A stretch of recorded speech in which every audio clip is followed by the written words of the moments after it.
an achievement as we continue to build a prosperous Kenya underpinned by a strong democracy.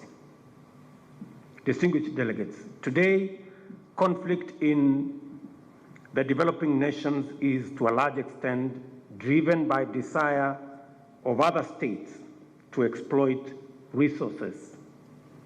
It is incumbent upon us to ensure that the interests of developing nations are protected by a stable and just order. We must ensure that we are champions of global institutions that are grounded in fairness and respect for national sovereignty. I say this informed by Kenya's cases at the International Criminal Court, which I say I'm happy they have ended. But the experience with the ICC gave us cause to observe that these institutions and similar ones oftentimes have become tools of global power politics, and they do not deliver the justice that they were built to dispense.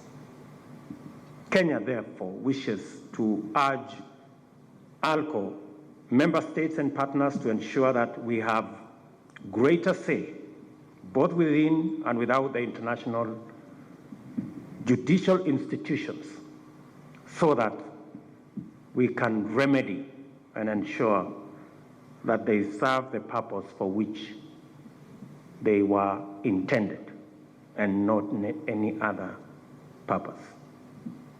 AALCO continues to play a critical role in the progressive development of international law. We proudly recall the role of AALCO in the development of the law of the sea.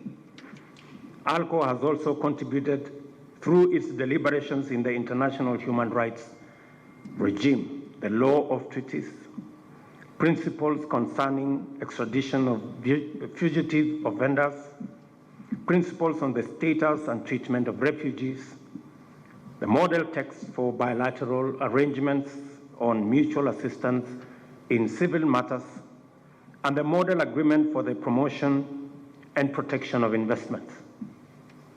We applaud all eminent legal experts from AALCO regions for these great achievements.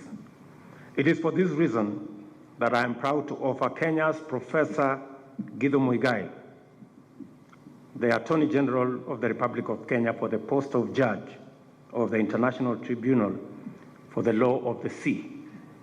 Professor Muigai holds extraordinary experience and distinguished service at the national and international level.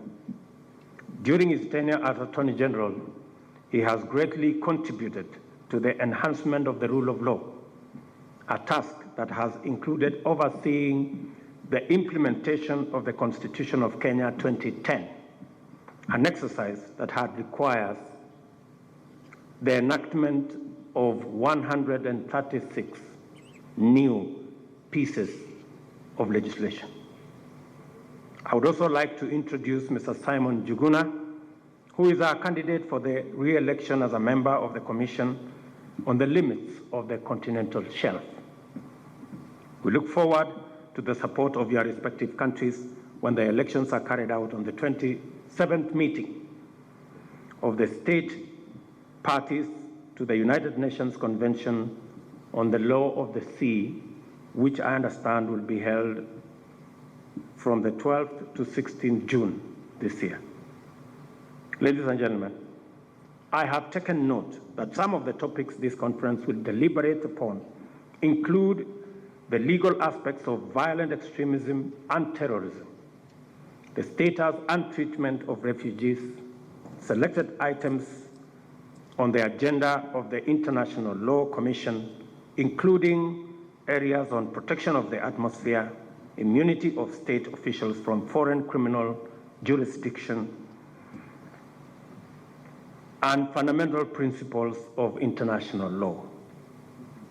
Other issues to be considered include recent developments on the International Criminal Court, international law in cyberspace, and considerations of the work of the AALCO's regional arbitration centers. You will also consider the combating of illegal trade on wild fauna and flora through cooperation under international legal framework, as well as promotion of the rule of law in Asia and Africa. I am satisfied these topics have been carefully selected so that member states continue upholding the spirit of unity under which we committed to continue forging closer African-Asian ties. Ladies and gentlemen, as many of you may already know, illegal trade in wild fauna and flora is a fast-growing international organized crime encompassing a wide range of flora and fauna. It is becoming more sophisticated, driven by rising demand and facilitated by corruption and weak governance across the various supply chains. Estimates from a range of international organizations place the monetary value of all illegal wildlife crime in tens of billions of US dollars annually.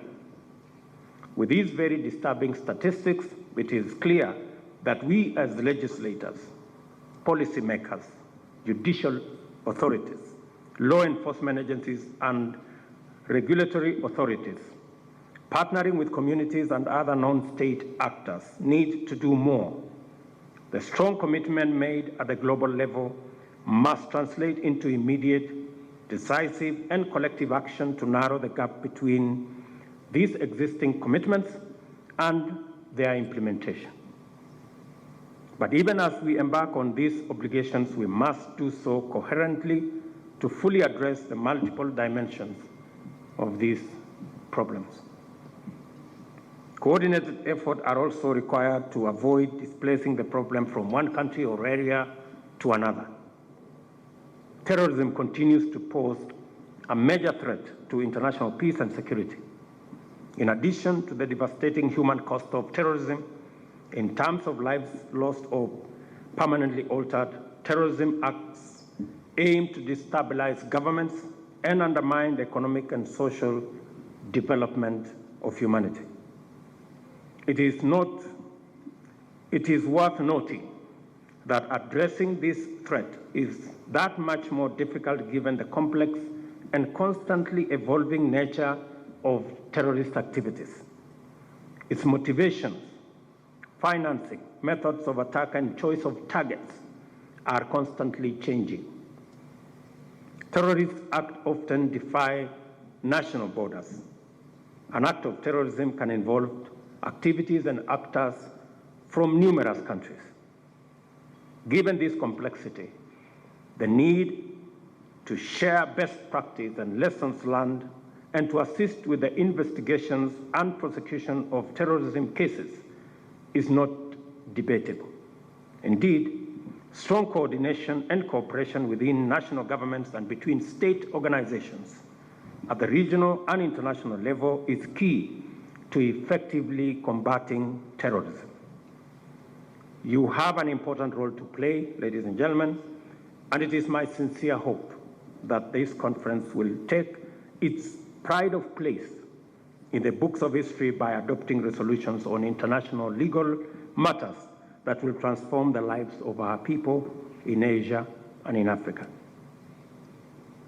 In conclusion, I wish to thank the Asia-Africa Legal Consultative Organization Secretariat for ably steering the work of the organization and for ensuring that the interests of the two regions are well articulated in the international fora. We have every confidence in the new Secretary General that he will steer the organization towards achieving greater heights in the general development of international law. I wish you fruitful and successful deliberations in the 4 days of this conference, and I now take this opportunity to declare this 5th annual session of the Africa-Asia Legal Consultative Organization open. Thank you, and once again, welcome to Kenya. Thank you very much.